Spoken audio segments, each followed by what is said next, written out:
cuando está la vida de tu hijo, tú no quieres tomar decisiones. Yo quiero ser escritor y renuncié a todo. En este instante, soy muy feliz. En la vida solo hay dos músicas, la buena y la mala. El que yo haya sido madre fue, para mí en mi vida, El día más feliz de mi vida es cuando esta entrevista muy personal. El día de hoy me da muchísimo gusto hacer esta entrevista personal con el doctor José Narro, el secretario de Salud. Doctor, qué placer. El gusto es para mí, Viviana. Tenía muchas ganas de estar en una entrevista contigo. Y poder platicar con un personaje que ha estado en todos lados y que ha hecho todo lo que ha querido en su vida, profesional y personal. Bueno, he sido muy afortunado, eso es verdad, ¿eh? He tenido Me la imagino gran que te fortuna. quedan cosas, pero... No, si por planes no paro. La verdad es que soy muy afortunado, he tenido experiencias maravillosas, siempre en el sector público y en dos grandes campos, la educación y la salud. Ahí es donde yo me he movido. Pero antes de llegar a eso, fuiste un José Narro niño, con 8 hermanos, el mayor, siempre fuiste tú, y el que lideraba la casa. Platícanos de esos años. No, pues memorables. Fui el mayor de 8, efectivamente, y nací en 1948, para que la gente no tenga muchos problemas en calcularme la edad. 1948, un México muy diferente en tamaño, en desarrollo, en necesidades, en condiciones, en estilos, en estructuras familiares. Es una época en la que las familias grandes, numerosas, muy articuladas, prevalecían. Y bueno, pues yo me desarrollé ahí, siempre en la educación pública, nacido en Saltillo, pero solo estudié el primer año de primaria ahí. Nos cambiamos a Sonora, estudié en un pequeño pueblito el segundo año de primaria, en Nátil, Sonora, y en tercer año de primaria ya vine con mis padres. ¿Tu con papá mis hermanos. doctor? Mi padre médico, efectivamente. ¿Qué especialidad tenía? Es un médico que se fue a hacer pediatría a los Estados Unidos, pero que ejerció la medicina general, la medicina familiar. Porque pasa mucho, ¿no? Generalmente los hijos de médicos muchas veces les acaban inculcando este amor a la medicina y acabas estudiando... Pues es que te das cuenta, Viviana, de lo bonito, lo importante. Mi padre era uno de estos médicos generales que hacía, por ejemplo, visitas a las casas de sus pacientes. Y yo fui un niño muy pegado con mis padres y mi padre muy pegado con toda la familia. Entonces me llevaba, cuando iba a hacer alguna visita, me llevaba a la casa de sus pacientes.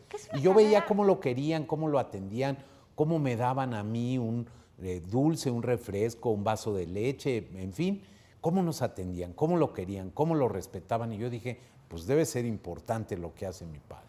¿Tú qué especialidad tienes? Yo soy un epidemiólogo, yo hice cursos en mi posgrado fuera del país, en algo que se llamaba en aquel tiempo en Inglaterra Community Medicine. Yo estuve allá 2 años y medio haciendo mi posgrado en una época también muy bonita de cambios en la estructura del Servicio Nacional de Salud de los ingleses. Entonces, epidemiólogo, administrador de servicios de salud. Y regrillo, además de todo, ¿cuándo entras a la política? Solo lo necesario.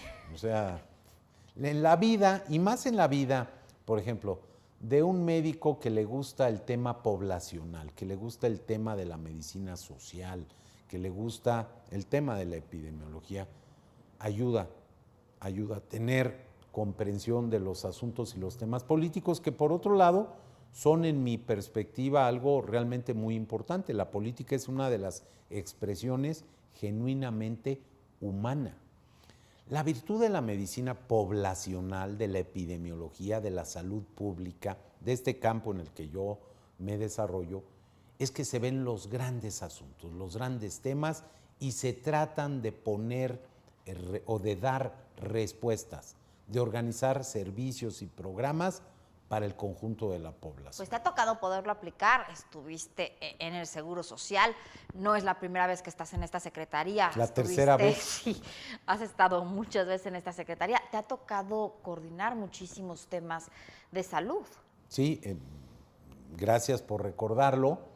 Esta es la tercera vez que paso por la Secretaría de Salud. Fui secretario general en el IMSS, tuve participación como director general en lo que se llamaba en aquellos años los servicios médicos del Departamento del Distrito Federal. Estoy hablando del año de 1984.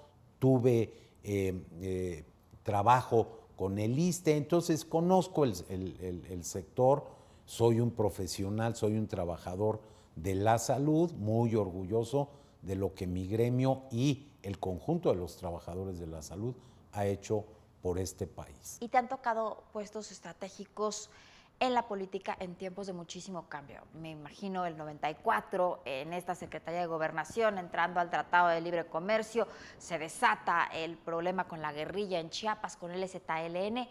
¿Cómo fueron esos años? ¿Cómo los viviste? Un ¿Qué año, pensabas? particularmente el de 1994, muy intenso. Primero nos toma por sorpresa, se hace un ajuste entre los colaboradores del presidente, se invita al doctor Jorge Carpizo a ser secretario de Gobernación, él me invita a ser subsecretario, trabajo con él, inicialmente en los temas de población y después en los temas de gobierno a los pocos meses, y vivimos una enorme intensidad el tema de Chiapas. Yo hice 36 viajes ese año a Chiapas.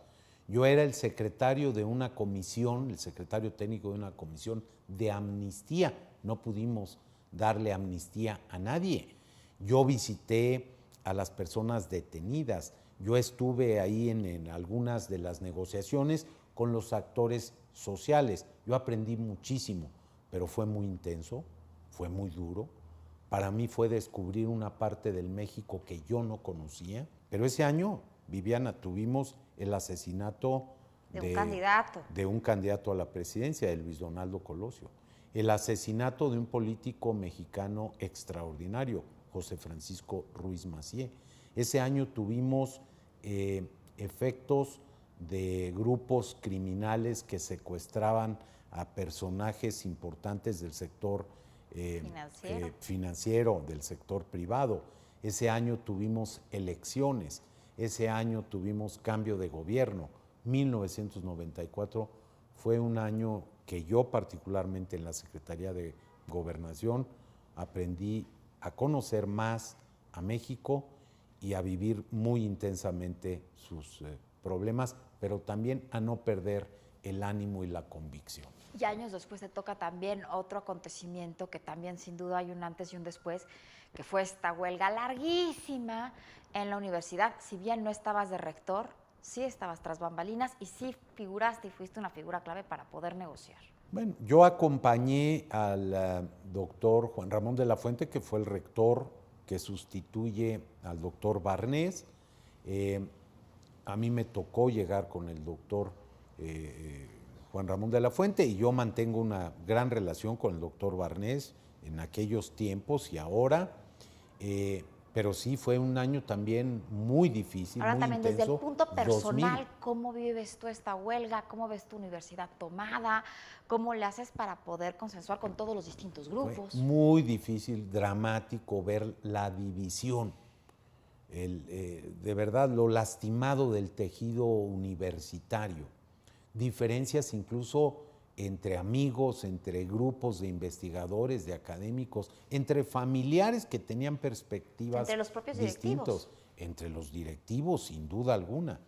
Y yo creo que una gran capacidad del rector de la Fuente para tener la sensibilidad, para conducir el proceso y para permitir que algunos universitarios colaboráramos, me pongo ahí entre ellos, para encontrar la mejor solución. A ver, pasamos de tu papá, no platicamos casi nada de tu mamá. ¿Qué te decía ella cuando te veía terminando tu carrera de medicina, en la grilla total, metido, como dicen, en el ajo, al doctor Narro siempre? Mi madre fue una mujer maravillosa. Yo creo que todos pensamos de nuestras madres eso.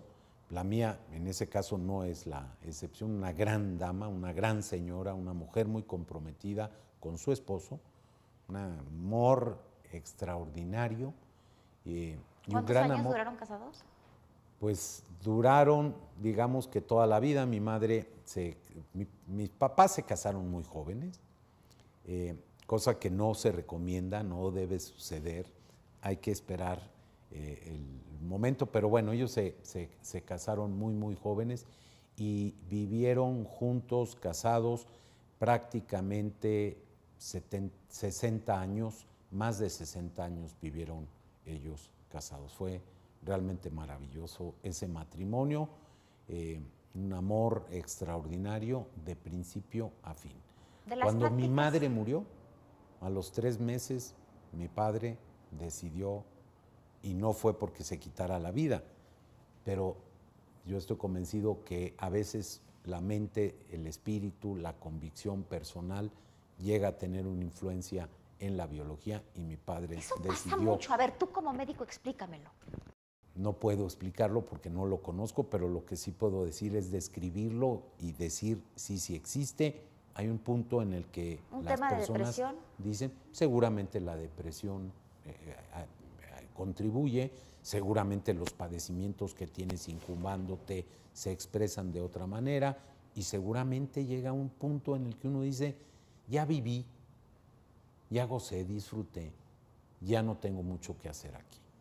Los que te conocen dicen que poco tiempo te das para enfermarte.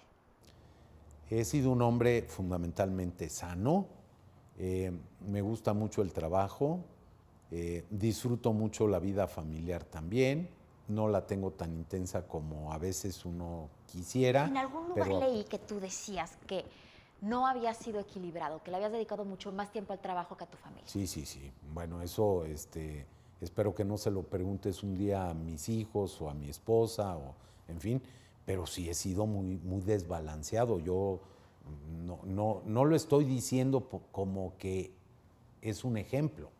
No, estoy diciendo, yo creo que la vida tiene que ser mucho más equilibrada y yo no he tenido una vida equilibrada en ese sentido porque le he dedicado mucho tiempo al trabajo. Pero has tenido una mujer que ha aguantado ese desequilibrio y te ha apoyado Una siempre. mujer, 3 hijos y ahora 5 nietos que son maravillosos, que me han apoyado y que me han permitido hacer lo que yo he querido y que he tenido esa posibilidad gracias a la paciencia, a la comprensión, al apoyo, al estímulo. Y que además hablan bien de ti, así que algo has de haber hecho bien. Pues no quiero decir que yo los amenace para que hablen bien de mí, pero sí quiero decir que tengo una familia extraordinaria, que la familia en la que yo me desarrollé, la de mis padres, fue maravillosa, que tuvimos un matriarcado fantástico con mi abuela paterna, que era la que articulaba toda una gran ¿Dura familia. la abuela? Y que tengo 7 hermanos que viven, que son fantásticos, que nos tratamos de reunir una vez al mes. Profesionalmente, ¿qué te falta hacer? Yo voy a seguir trabajando por este país. Mi convicción, mi pasión mayor, junto a mi familia, junto a mi esposa y a mis hijos y nietos, mis hermanos, mi pasión es México y lo que yo pueda hacer por este país. Y quiero decir algo muy importante. Desde cualquier sitio se puede ayudar a este país. Desde unos más que de otros, ¿no? Yo disfruto dar clases. De ahí se puede ayudar a este país. Claro, es una tarea fundamental ayudar a formar jóvenes, en este caso médicos. He dado clase en algunas otras facultades, en la de química, por ejemplo, y fue una experiencia extraordinaria. Y cuando voy a una preparatoria a dar una conferencia, es una experiencia fantástica. Se puede ayudar a México desde cualquiera de las trincheras que uno seleccione. Y a los jóvenes yo les quiero decir, aprovechen, vean, amplíen sus perspectivas. México les da grandes oportunidades, hay que aprovecharlas. Y sigues, además de todo, teniendo tiempo para escribir. Has escrito textos maravillosos con personajes que ya no están, como el doctor Donato Alarcón, con otros personajes que actualmente siguen muy vigentes y que son extraordinarios, como el doctor Kersenovich. Sí. ¿Qué se han aportado ahí? No, bueno, yo he tenido otra vez parte de la fortuna de tener jefes, tener amigos, tener colaboradores o colaborar con gente que ha sido fantástica, con un gran médico que fue un maestro para mí, con José Laguna, pero hacerlo con José Rodríguez Domínguez, con Guillermo Soberón, con Jesús Cumate, con amigos entrañables como Juan Ramón de la Fuente, como con Enrique Graue, el doctor José Melgen. Ha sido fantástico. Y tener algunos jóvenes cerca de uno que siempre ayudan, que reconfortan, que lo mueven a uno de manera extraordinaria. Muchos jóvenes de los que me siento muy, muy orgulloso de ser amigo de ellos, de ser una gente que los tiene dentro de su equipo de trabajo, de su gran equipo de amigos. ¿El día más feliz de tu vida? Ay, he tenido tantos. La verdad, yo he sido muy feliz. Nunca había pensado en cuál es el día más feliz de mi vida, y estoy seguro que el día más feliz de mi vida es el que todavía está por llegar. ¿El más triste? He tenido momentos de mucha tristeza, por supuesto cuando perdí a mis padres, fue un momento de mucha tristeza, y he tenido algunos otros momentos cuando he tenido dificultades, derrotas. Yo soy una gente que sabe ganar y sabe perder, pero mayormente han sido momentos felices. Complétame esta frase. ¿El doctor Narro es? Es un profesor comprometido con México y feliz de su familia. Muchísimas gracias. Al contrario, muchas gracias. Cuando está la vida de tu hijo, tú no quieres tomar decisiones. Yo quiero ser escritor y renuncié a todo. En este instante, soy muy feliz. En la vida solo hay dos músicas, la buena y la mala. El que yo haya sido madre fue para mí en mi vida. Preguntas. ¿El día más feliz de tu vida? Esta entrevista muy personal.